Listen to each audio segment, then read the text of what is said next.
साथियों नमस्कार, मैं हूं पवन कुमार। स्वागत है आपका इस कार्यक्रम में। हाल ही में मैंने एक वीडियो अपलोड की जिसमें आप लोगों ने लाइक भी किया है, कमेंट भी किया है, शेयर भी किया है। तो वो वीडियो वायरल हुआ। उसी विषय पे आज हम बात करेंगे फिर से। आकाश आनंद को बसपा सुप्रीमो ने बसपा का उत्तराधिकारी बना दिया है, जिसके बाद लोगों की एक अपनी ओपिनियन आ रही है। हाल ही में प्रशांत भूषण ने एक ट्वीट किया, जिस ट्वीट पे वो दानिश अली के बारे में बात करते हैं और मायावती को बीजेपी की बी पार्टी बताते हैं। जिसके बाद एक सोशल मीडिया हैंडल पर चर्चित चेहरा प्रोफेसर दिलीप मंडल जी रीट्वीट करते हैं उस मामले पर, और उन्होंने क्या कुछ कहा पहले ये बताते हैं, फिर हम उसके बाद उसके आगे की बात करते हैं। प्रोफेसर दिलीप मंडल जी कहते हैं, बीएसपी की वापसी होगी, देखते रहिए। जहां तक आपकी बात है तो आप अपनी कॉलोनी का चुनाव नहीं जीत सकते, 10 वोट नहीं मिलेंगे आपको। आप बहन मायावती जी को पॉलिटिक्स सिखाने की कोशिश कर रहे हैं, जो 4 बार देश के सबसे बड़े राज्य की सफल मुख्यमंत्री रही हैं और जिन्होंने देश की तीसरी सबसे बड़ी पार्टी चलाई है। हम ये नहीं भूलेंगे कि आपके परिवार ने नोएडा में अंबेडकर पार्क बनाने के खिलाफ सुप्रीम कोर्ट में केस लड़ा था। आप लोगों की नफरत पुरानी है। जी, प्रशांत भूषण जी के बारे में ये बात कही है दिलीप मंडल जी ने, और साफ साफ ये दर्शाया है कि ये वो व्यक्ति हैं जो बहुजन आइडियोलॉजी के ही नहीं थे, जो अंबेडकर को फॉलो ही नहीं करते थे। जब बसपा सुप्रीमो मायावती अंबेडकर पार्क बनवा रही थी, अंबेडकर पार्क के खिलाफ एक केस किया था। ऐसे कई लोग हैं, उन लोगों को एक करारा जवाब दिलीप मंडल ने दिया है कि आप अपने कॉलोनी के चुनाव में 10 वोट नहीं पा सकते, मगर आप ऐसी नेता पे कमेंट कर रहे हैं जो उत्तर प्रदेश, जो देश का सबसे बड़ा राज्य है, वहाँ पे 4 बार मुख्यमंत्री रही हैं। इतना ही नहीं, और बहुजनों की आयरन लेडी रही हैं, जिनको आयरन लेडी का टाइटल मिला, और हर मुद्दों पे अपनी सरकार में सफल काम करने में कार्यरत रहीं। मगर उसके बाद भी ऐसे लोग ये कमेंट करते हैं। अब बात कर लेते हैं अलग अलग राज्यों की। तो अलग अलग राज्यों में क्या बवाल मचा है जब आकाश आनंद को उत्तराधिकारी बनाया गया। बसपा के जो तमाम प्रदेश अध्यक्ष हैं, जो अलग अलग प्रदेशों से लोग हैं, उनका क्या कहना है पहले आपको हम सुनाते हैं। तो युवाओं को जोड़ने के लिए आकाश आनंद महेंद्र ने खुद ही बोला है 50% नौजवानों को भागीदारी हर संगठन बहुजन समाज पार्टी की होगी। ये बंजी ने पहले से कहा है। उसमें सारे लोग काम करें। युवाओं को मौका तो किस तरह से 50% की भागीदारी बहुजन समाज पार्टी के हर संगठन में है, माननीय बंजी ने पहले से कह रखा है। उसी बंजी ने फिर आज जोड़ दिया है। विश्वनाथ जी, एक सवाल और है, ये बताइए कि महेंद्र जी का जन्मदिन है, तो उसको कैसे मनाया जाएगा? जन कल्याणकारी दिवस के रूप में माननीय बहन जी का जन्मदिन मनाया जाएगा। इस पार्टी में नया उत्तराधिकारी घोषित करेगा, इसको कैसे? पंकज पवन बहुजन समाज पार्टी की आज की राष्ट्रीय कार्यकारिणी की बैठक थी, और इस राष्ट्रीय कार्यकारिणी की बैठक में हो सकता है मायावती फिर से राष्ट्रीय अध्यक्ष भी चुनी जाए, ये भी एक वजह हो सकती है। लेकिन साथ साथ में जो आकाश आनंद को आज इन्होंने अपना उत्तराधिकारी घोषित किया, तो ये सब मानते थे कि आकाश ही उत्तराधिकारी होंगे, लेकिन घोषणा उन्होंने नहीं की थी। ये कहती थी मुझसे छोटा होगा और युवा होगा, इस तरह की बातें करती थी। एक चीज़ तो ये बहुत ही बड़ी खबर है, और दूसरी चीज़ ये है कि आकाश आनंद को उन्होंने पूरे देश का प्रभार दे दिया। तो अब कहीं रामजी गौतम, कहीं डॉक्टर अशोक सिद्धार्थ, कहीं कोई जो था वो चीज़ खत्म होगी। तो आकाश आनंद के हाथ में कंट्रोल आएगा। जैसे राजस्थान, मध्य प्रदेश, छत्तीसगढ़ में आकाश ने बहुत मेहनत की, नतीजा अच्छा नहीं आया। वजह यह है कि टिकट वितरण में उनका कोई रोल नहीं था, उनकी कोई भूमिका नहीं थी। अब उस भूमिका में भी आकाश आनंद नजर आएंगे, एक बात। दूसरी चीज़ ये है कि आकाश आनंद को उत्तर प्रदेश और उत्तराखंड नहीं दिया है, वो मायावती ने अपने पास रखा है। अब उत्तर प्रदेश और उत्तराखंड को आप देखिएगा तो यहाँ कोई प्रभारी नहीं है। अच्छा, जैसे आप देखिए कोई प्रभारी नहीं है। उत्तर प्रदेश मायावती देखती हैं, उत्तराखंड मायावती देखती हैं, स्टेट का कोई प्रभारी नहीं है। इसी तरह से राजस्थान और तमाम राज्य देश के जहाँ बहुजन समाज पार्टी है, वहाँ आकाश आनंद होंगे, वही प्रभारी होंगे और वही वहाँ के फैसले लेंगे। आकाश आनंद की ये घोषणा के साथ साथ आज की इस बैठक से एक खबर और निकल के आती है कि उन्होंने किताबों का बोझ कम किया। अच्छा, तो अगर ऐसा होता है तो फिर मायावती को गठबंधन में जाने की ज़रूरत नहीं होगी। गठबंधन में ज़रूरत इसलिए पड़ रही थी कि उनके पास किताबों का बोझ बहुत था, लोकसभा के प्रत्याशी नहीं मिलते। ऐसी स्थिति में जब किताबों का बोझ कम होगा तो अच्छे प्रत्याशी मिलेंगे, सभी समाज के मिलेंगे। पिछड़ा समाज के लोग लड़ना चाहते हैं बहुजन समाज पार्टी से, लेकिन उनके पास किताबें नहीं होती थी।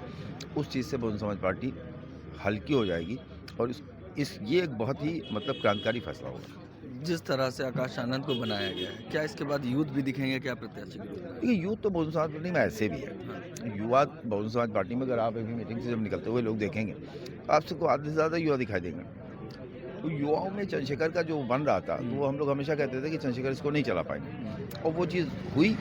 और आप देखेंगे कि आकाश आनंद की वजह से वो और मजबूती आएगी, और आकाश का जो कनेक्टिंग पावर है वो बड़ा मजबूत है। युवाओं से गले लग जाना, महिलाओं के पैर छू लेना, बुजुर्गों के पैर छू लेना, ये चीज़ आकाश को अलग करती है। और मायावती से जो लोग मिलना चाहते थे नहीं मिल पाते थे, अब वो कम से कम आकाश आनंद से मिलकर पार्टी की ज्वाइनिंग हो या पार्टी के बारे में कोई बात हो, वो आसानी से कर सकते हैं। ये भी एक क्रांतिकारी फैसला है बहुजन समाज पार्टी। हाल ही में महाराष्ट्र में एक उन्होंने स्पीच दी, उसमें कहा था पार्टी में काफ़ी लोग काम नहीं कर रहे हैं, कुछ गलत गतिविधियां भी चल रही कुछ लोगों को, उसमें दानिश अली को बाहर निकाला, उसको कैसे? दानिश अली पार्टी के कोई नेता नहीं थे। दानिश अली एक सांसद थे, और 10 में से मैं तो हमेशा कहता हूँ 9 सांसद बहुजन समाज पार्टी के से न रहेंगे न टिकट पाएंगे। तो मैं किसी भी बहुजन समाज पार्टी में किसी भी MP का निकाले जाने को मैं खबर नहीं मानता हूँ। अच्छा, क्योंकि आज तक बहुजन समाज पार्टी में एक बार MP को छोड़ के आजमगढ़ में, कभी बसपा में जो एक बार लोकसभा सांसद रहा है दोबारा फिर उस पार्टी से सांसद नहीं हुआ है। तो बसपा ये तो करती रही है हमेशा। तो मेरे लिए दानिश अली का निकाला जाना या उनका रुका जाना मेरे लिए खबर नहीं है। तो क्या मुस्लिम वोट तो डाइवर्ट हो? मुस्लिम वोट से दानिश अली से क्या लेना देना है? दानिश अली को मुसलमानों के उससे कई बड़ा नेता इमरान मसूद है। दानिश कहाँ के नेता है? मतलब बसपा ने हर मुस्लिम नेता को बनाया भी, उसके साथ एक उसका को मतलब ही नहीं। मुस्लिम को अपने नेता वेता से मतलब नहीं था। तेलंगाना में कोई मुस्लिम विधायक कांग्रेस से नहीं हुआ है और वहाँ कांग्रेस जीती है। तो ये थोड़ा सा आप अपने को अपडेट कर लो कि मुस्लिम नेता के साथ मुस्लिम होगा। इस देश का मुसलमान मुसलमानों से ज़्यादा गैर मुस्लिम को अपना नेता मानता है। तो 24 के चुनाव में क्या देखते हैं? 24 के चुनाव में आज पूरा आने दीजिए, क्या होता है, क्या फैसला अंदर हुआ है, उसके बाद टिकटों का, ज्वाइनिंग का, बसपा में क्या होता है, ये देखने वाली बात होगी। उसके बाद समझ में आ जाएगा कि बहुजन समाज पार्टी की रणनीति क्या होगी। क्या और कोई फेरबदल होगा? मुझे इससे ज़्यादा, इससे बड़ा कोई फेरबदल हो भी नहीं सकता जितना बड़ा फेरबदल। नहीं, ये तो फेरबदल, इतना बड़ा दिन है आज, आकाश आनंद जी को जिम्मेदारी दी गई, उसको कैसे देखते? बहुत अच्छा लगा, बहुत ही हमें उज्जवल भविष्य की कामना करते हैं उनके हम, और बहुत आगे मूवमेंट लेके जाएं, यही हम सबकी ख्वाहिश भी है। और मैंने भैया जो उम्मीद के साथ में जो जिम्मेदारी दी है, और उस उम्मीद को खरा उतरे, बहुत आगे बढ़े हम सब उनके साथ में। आपको महाराष्ट्र संभालने को देगा, आप कैसा? महाराष्ट्र में भी हमको आज अच्छा लगा कि महाराष्ट्र भी बाबा साहब की कर्मभूमि है, जन्मभूमि भी है, मानवर कांशीराम साहब की कर्मभूमि भी है। तो उस धरती पे फिर मौका मिला है, तो हमें उम्मीद है कि कहीं ना कहीं उस कार्य में पूरा ताकत लगाएंगे। मैं युवाओं से बड़ा आशान्वित हूँ कि वो खुद आएँ और मूवमेंट में, अनुशासन में रह करके काम करें और बड़ी से बड़ी जिम्मेदारी तक आगे पहुँचें। जिम्मेदारी इस पे क्या? बहुजन समाज पार्टी की राष्ट्रीय अध्यक्षा पूर्व मुख्यमंत्री माननीय बहन कुमारी मायावती जी, जिनको मान्यवर साहब काशीराम जी ने बहुजन आंदोलन के लिए, फूले शाहू अम्बेडकरी आंदोलन के लिए इस देश में बागडोर दी थी। क्योंकि मान्यवर साहब काशीराम जी ये कहा करते थे कि बाबा साहब अम्बेडकर जब इस दुनिया से गए तो वो 2 कमियां थी जो रही। एक, बाबा साहब अम्बेडकर 6 जातियों में जा पाए, जबकि जातियां बहुजन समाज की 6000 से ज़्यादा हैं।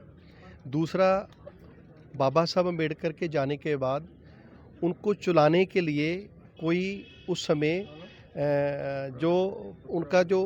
उनका जो चलाने वाला कोई लोग थे वो नहीं हम मूवमेंट को दे पाए अपने जाने के बाद। तो मान्यवर साहब ने कहा था कि मैं अपने जीते जी ऐसा आंदोलन बनाऊंगा जो 6 जातियां नहीं 6000 जातियों के लिए काम करेगा। और मेरे जाने के बाद ऐसा कभी भी समय का बड़ा खप्पा नहीं होगा 12-15 साल का कि आंदोलन चलाने के लिए कोई नज़र ना आए। तो उन्होंने माननीय बहन कुमारी मायावती जी को इस देश में बहुजन समाज का नेता मान्यवर साहब जी ने जीते जी प्रोजेक्ट भी किया, उत्तराधिकारी का भी ऐलान किया। आज उन्हीं पद चिन्हों पे चलते हुए, आज मान्यवर साहब काशीराम जी के पद चिन्हों पे चलते हुए जो माननीय बहन कुमारी मायावती, जो बहुत दूरदर्शी बहुजन समाज की एकमात्र जो दूरदर्शी नेता हैं बहुजन समाज की, उन्होंने आज श्री आकाश आनंद जी जो नेशनल कोऑर्डिनेटर हैं, जो अपने पिछले 3-4 साल के समय में अपना मजबूत दमखम पूरे देश के युवाओं को बहुजन आंदोलन को दिखा चुके हैं। बिना अक्के बिना थके वो जिस तरीके से लगातार जिस तीव्र प्रचंडता से काम कर रहे हैं। हालांकि माननीय बहन जी ने उनसे पहले बहुत सारे युवाओं को भी मौका दिया था नेशनल कोऑर्डिनेटर बनाकर आगे बढ़ाने का लेकिन माननीय आकाशनंद जी जिस तरीके से वो एक चढ़ते सूरज की तरह नीले आकाश पे जिनका उदय हुआ है जी माननीय बहन कुमारी मायावती जी से ज़्यादा और माननीय बहन जी की दूरदृष्टिता जी हम सब बहुजनों के लिए बहुत खुशी का दिन था। और हम जहां माननीय बहन कुमारी मायावती जी का पंजाब यूनिटी की ओर से सारे वर्कर खड़े हैं उनके ओर से पूरा उनका शुक्रगुजार हैं कि जिन्होंने इस देश की जाति व्यवस्था पे आधारित व्यवस्था से लड़ने के लिए बहुजन आंदोलन का विश्वास पात्र योद्धा जो हमें दिया है उसके लिए हम माननीय आकाशनंद जी को भी आज बधाई देते हैं और उनकी अनंत सफलता के लिए उनको शुभकामनाएं भी। बसपा का प्रशांत जैसे लोग ये लगातार मायावती पे अटैक करते रहे। जब नोएडा में अंबेडकर पार्क बनाने का काम किया तब भी प्रशांत जैसे लोगों ने उस पर टांग अड़ाने की काम की। इतना ही नहीं, ऐसे कई लोग हैं जो बसपा की आइडियोलॉजी को नहीं समझ पाए। बसपा ने जो काम किए हैं इस रूप में, उसी वजह से दिलीप मंडल जैसे लोग सामने आकर खुला बोलते हैं कि एक सफल मुख्यमंत्री रही हैं। इतना ही नहीं, बसपा सुप्रीमो मायावती ने जब सरकार में थी तो लोगों को आवाज़ दिए। इतना ही नहीं, लोगों को आवाज़ दिए प्लस लोगों को रोजगार दिया। अंबेडकर पार्क बनाने के बाद उसमें नौकरी खोलकर सरकारी नौकरी देने का काम किया। ये वो लोग हैं इन चीज़ों को नहीं समझते हैं और गलत फहमियाँ फैलाते हैं। कुछ ऐसे भी लोग हैं जिनका कहना बार बार हो रहा है कि परिवारवाद शुरू हो रहा है। आप मुझे ये बता दीजिए, क्या अगर बसपा सुप्रीमो मायावती अगर चाहती तो आकाश आनंद को डायरेक्ट राज्यसभा नहीं भेज सकती थी? मगर नहीं, उन्होंने कई राज्यों में इनको लगाया कि लोगों से जाके मिले और उनको जाने कि कैसे राजनीति में समाज के लिए लड़ा जाता है। समाज में लड़ने के लिए इनको कैसे आगे आना होगा, कि क्या परेशानियां हैं, क्या दिक्कतें हैं, लोगों में क्या दिक्कतें आ रही हैं, ये उन लोगों से जाकर मिले और सीखें। उसके बाद बसपा सुप्रीमो ने जब ये चीज़ें देखी कि आकाश आनंद से लोग प्रभावित हो रहे हैं, इतना ही नहीं, आकाश आनंद को लोग फॉलो कर रहे हैं। आनंद ने अपनी राजनीतिक शुरुआत की थी तो सबसे पहले वो प्रोफेसर विवेक कुमार जी से मिलने गए। विवेक कुमार जी से जब मिलने गए तो वहां पर 1.5 घंटा उनसे चर्चा हुई, एक बंद कमरे में 1.5 घंटा चर्चा हुई।